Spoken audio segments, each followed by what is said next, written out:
caer en autocomplacencias, vamos a dicir que estamos traballando serio para sentar o proxecto a nivel territorial.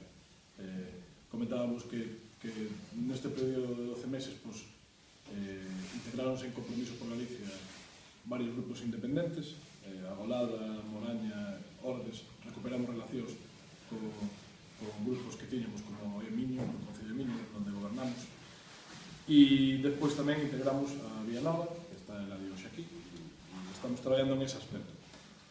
Dicíamos que vamos ter candidatura nas 5 cidades. A nosa idea é presentar as candidaturas das cidades e das vilas representativas, nas 7 cidades, perdón, nas vilas e cidades representativas na semana do 15 de setembro, porque é o día do compromiso galego e a festa do partido, entonces nesa festa presentaremos os candidatos. Para nós é moi importante a acción política tanto en Ourense